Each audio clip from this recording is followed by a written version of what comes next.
There's so many kids with perfect GPAs, SAT scores, and insane extracurriculars, but somehow they get terrible results. You see, I've dug into the profiles of these high-performing students extensively, and let me tell you, the common mistakes that they all made are eye-opening. And by the end of this video, you'll know exactly what not to do. But before I get into all that, I want to tell you a quick little story. When I was a high schooler going through the application process, I heard all types of stories. That valedictorian with internships and non-profits he ran didn't even make it to the state school. It gets harder every year. World War III is more likely than an acceptance to Harvard. And as an Asian male applying for computer science, my hopes and dreams started crumbling. Afraid of turning out to be someone else's college application's horror story, I searched all over the internet. How to stand out as a college applicant, and eventually landed on College Results, a student community on Reddit that posts their application information and the schools that they've been accepted to.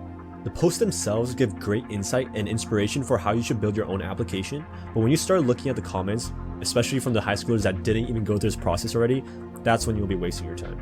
Anyways, I was deep into this College Results thing and eventually landed on a post titled "Asian Male Gets Saved by Berkeley EEGS. Still can't help but feel disappointed deep down." He got into Berkeley EEGS, one of, if not the best computer science program in the world, and he's still disappointed? I read further, and each line that I read through was like stepping down the stairs of despair. 3.94 GPA, 1600 SAT, research mentorship program, founder of Contest Dojo, creator of a mobile app for his high school, developer of a 3.6 million person user-based Discord bot across 950,000 communities. The list goes on and on. And how am I supposed to compete with this? Now, after hearing all this, you would expect all the top schools to fight over this one kid, but only Berkeley picked him up. Obviously, Berkeley for computer science isn't bad. It's fucking great. But for the Stanford, MIT caliber of a student, it seems like everything went wrong. So what exactly went wrong with this seemingly perfect applicant? I've analyzed the student's resume for quite some time, trying to figure out what exactly he did wrong. And I found 3 key mistakes that inevitably ruined his chances. Number 1. Filling his extracurricular portion with activities that he thought would satisfy the admissions officers.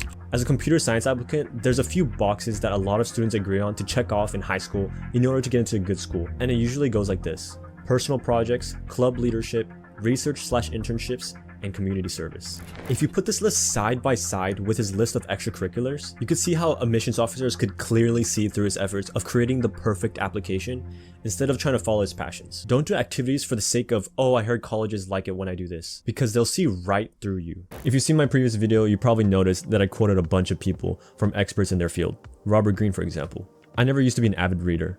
I mean, back when I was a kid, there was no need to read a book. Everything I wanted to read or watch was on the internet for me. But once I read a few self-improvement books out there, such as The 12 Rules for Life by Jordan Peterson or Deep Work by Cal Newport, I was able to find the hidden gems to improve my life without the clutter of the internet. Nowadays, I put my phone away and read for about 20 to 30 minutes to kind of wind down before bed, which helps me make consistent progress on big books that I normally wouldn't have the time or patience to read through. If you watch self-improvement videos, you've probably heard of books such as Atomic Habits, The 4-Hour Workweek, and all the other ones that could supposedly change your life. And they're right. But the problem isn't the amount of knowledge that is out there.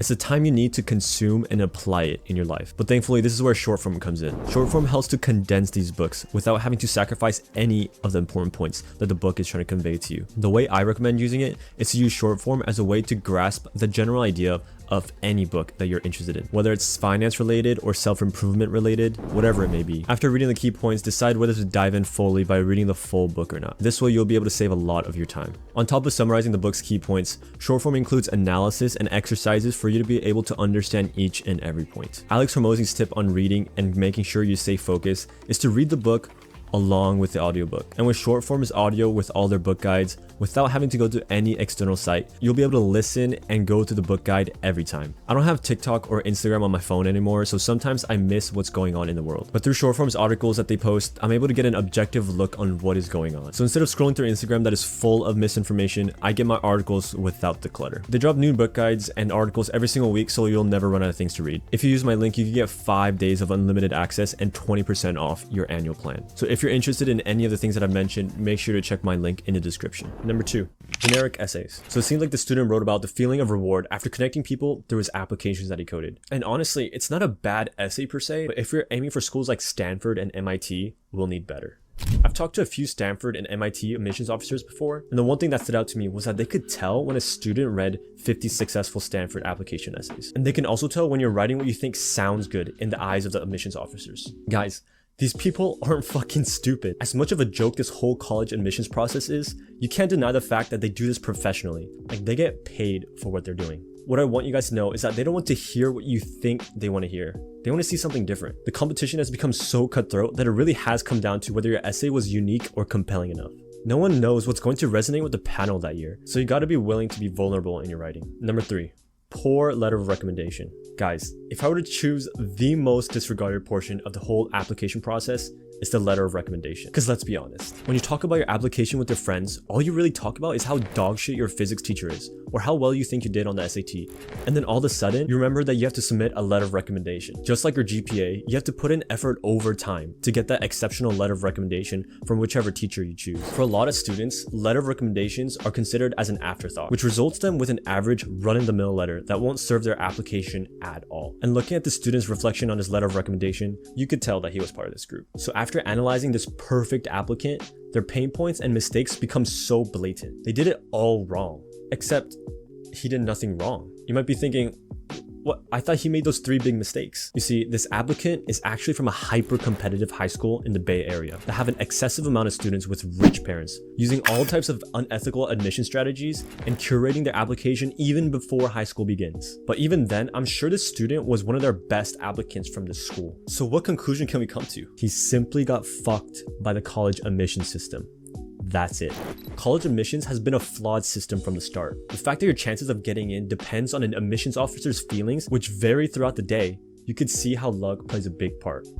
But you see, I'm not gonna sit here and bitch about the system because nothing productive comes from complaining. The college admissions game is like chess, and you have to treat it like so. If you were to spawn on a chessboard as a pawn and so the queen move effortlessly across the board, you have 2 options. You either make moves within the realm of your own reality, or you can complain. Everyone that is playing the college admissions game has to play by the rules. Of course, there are some scandals that happen behind the scene, but you're most likely not a child of a millionaire celebrity. Whether you're given the piece of a pawn, bishop, rook, knight, or even the queen, where you have the advantages of college counseling and one-on-one tutoring for literally every single subject, just use it. Accept the chess piece you're given and make the moves that'll get you to where you want. Easy to say, but hard to do. So go do the hard work. If you have any questions or anything like that, just leave in the comments. If not, subscribe or something like that. Peace.